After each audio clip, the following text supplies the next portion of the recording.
نبی صلی اللہ علیہ وسلم کو اللہ تعالیٰ کا وزیر اعظم کہا گیا، اللہ سلطان اور محمد صلی اللہ علیہ وسلم وزیر اعظم۔ کتاب کا نام ہے شان حبیب الرحمان، صفحہ نمبر 141، اور مصنف ہے اس کے احمد یار خان گجراتی۔ جی، آپ کو معلوم ہونا چاہیے کہ کسی ملک کا صدر جب اکیلے کوئی کام نہیں کرتا تو اسی کی وجہ سے اسے وزیر اعظم چننا پڑتا ہے کہ وہ وزیر اعظم ہو۔ وزیر اعظم کا معنی ہی کہ سب سے بڑا بوجھ اٹھانے والا، کاموں میں حصہ دار اور منصب کے اندر حصہ دار اور کاموں میں ہاتھ بٹا لے۔ اللہ تعالیٰ کا کوئی بھی وزیر نہیں، اللہ کا کوئی بھی وزیر نہیں، اس لیے کہ وہ تن تنہا پوری دنیا کا نظام اکیلے چلاتا ہے۔ چاند سورج اس کے حکم سے چمک رہے ہیں، دن رات صبح شام یہ دنوں کی تبدیلیاں اس کے حکم سے اکیلی ہو رہی ہیں۔ وَلَا يَئُودُهُ حِفْظُهُمَا وَهُوَ الْعَلِيُّ الْعَظِيمُ، ان کے تھامنے سے وہ تھکتا بھی نہیں، تو اسے کیا ضرورت ہے کسی کو وزیر اعظم بنانے کی۔ لیکن یہ دیکھیے شان حبیب الرحمان من آیات القرآن، یہ احمد ہے، یہ دیکھیے نام آپ دیکھ رہے ہیں مفتی احمد یار خان صاحب نعیمی کی، یہ مکتبہ اسلامیہ لاہور سے یہ کتاب شائع ہوئی ہے۔ اس کتاب کے صفحہ نمبر 141 پر احمد یار خان گجراتی کہتے ہیں، اور جس سے معلوم ہوا کہ رب سلطان اور محمد الرسول اللہ وزیر اعظم، جس سے معلوم ہوا کہ رب سلطان اور محمد الرسول اللہ وزیر اعظم۔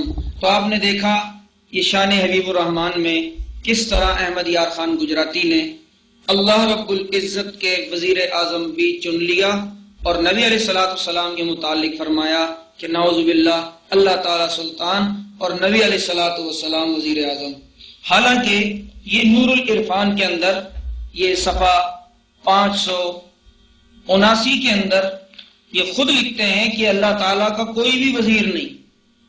میں کہوں کہ اللہ کا کوئی وزیر نہیں تو شاید بریلوی حضرات کہیں کہ مولانا جھوٹ بولتے ہیں، نبی علیہ الصلوۃ والسلام ہو سکتا ہے اللہ کے وزیر ہوں، لیکن یہ ان کے اپنے احمد یار خان گجراتی جن کا بھی حوالہ دکھایا، یہ خود اپنی تفسیر میں یہاں لکھتے ہیں، یہ دیکھیے یہ اس تفسیر کا صفحہ 579، یہ کہتے ہیں دوسرے یہ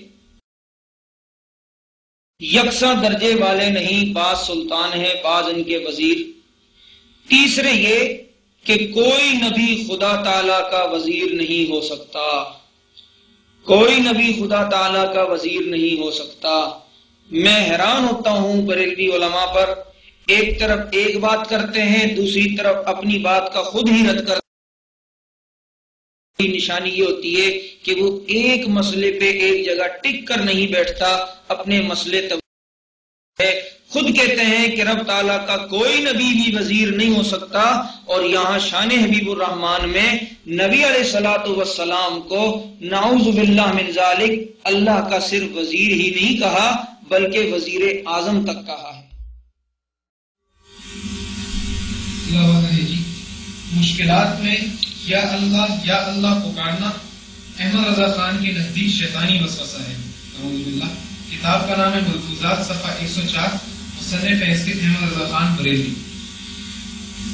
جی آج تک تو ہم یہ سنتے آئے تھے کہ مشکلات میں اللہ کو پکارا جائے، اور جب کوئی پریشان ہو تو مشکلات میں اللہ اللہ کہے، یہ عین ایمانی بات ہے، یہ سارے نبیوں کا طریقہ ہے۔ ہر نبی نے مشکلات میں اللہ کو پکارا، حضرت آدم علیہ السلام، حضرت نوح علیہ السلام، حضرت ابراہیم علیہ السلام، حضرت اسماعیل علیہ السلام، حضرت یونس علیہ السلام، حضرت زکریا علیہ السلام، جس نبی پر جو پریشانی آئی انہوں نے اپنی مشکلات میں اللہ کو پکارا۔ لیکن احمد رضا خان صاحب ایک واقعہ ایک بزرگ کی طرف منسوب کرتے ہوئے کہتے ہیں کہ ایک آدمی ڈوبنے لگا تو اس نے یا جنید پکارا، تو بچ گیا، لیکن جب یا اللہ پکارا تو ڈوبنے لگا، یعنی شیطانی وسوسہ اس کو بتلایا۔ یہ دیکھیے عبارت پوری آپ کے سامنے آئے گی تو مسئلہ واضح ہو جائے گا۔ یہ دیکھیے ایک یہ ملفوظات ہے احمد رضا خان صاحب کی، یہ دیکھیے ان کا نام، اور اردو بازار لاہور سے یہ کتاب شائع ہوئی ہے۔ اس کتاب کے صفحہ 104 پر یہ ایک فرضی واقعہ ذکر کرتے ہوئے احمد رضا خان لکھتے ہیں کہ ایک مرتبہ حضرت سید الطائفہ جنید بغدادی رحمت اللہ علیہ ہوئے اس پر زمین کی مثل چلنے لگے۔ بعد کو ایک شخص آیا، اسے بھی پار جانے کی ضرورت تھی، کوئی کشتی اس وقت موجود نہ تھی۔ جب اس نے حضرت کو جاتے دیکھا، عرض کی میں کس طرح آؤں؟ فرمایا یا جنید کہتا چلا آ۔ اس نے یہی کہا اور دریا پر لگا۔ جب بیچ دریا میں پہنچا، یعنی وہ آدمی یا جنید کہتا آ رہا تھا تو دریا پر زمین کی طرح چل رہا تھا۔ جب بیچ دریا میں پہنچا تو شیطان لعین نے دل میں وسوسہ ڈالا۔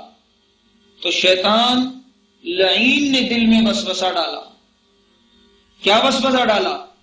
کہ حضرت خود تو یا اللہ کہیں اور مجھ سے یا جنید کہلوائیں، میں بھی یا اللہ کیوں نہ کہوں؟ اس نے یا اللہ کہا، یعنی بریلویوں کے یہاں نعوذ باللہ یا اللہ کا ورد وہ شیطانی وسوسہ ہے۔ شیطان لعین نے دل میں وسوسہ ڈالا کہ حضرت خود تو یا اللہ کہیں، لہذا وہ بھی یا اللہ کہنے لگا، تو جیسے ہی یا اللہ کہا ساتھ ہی غوطہ کھایا۔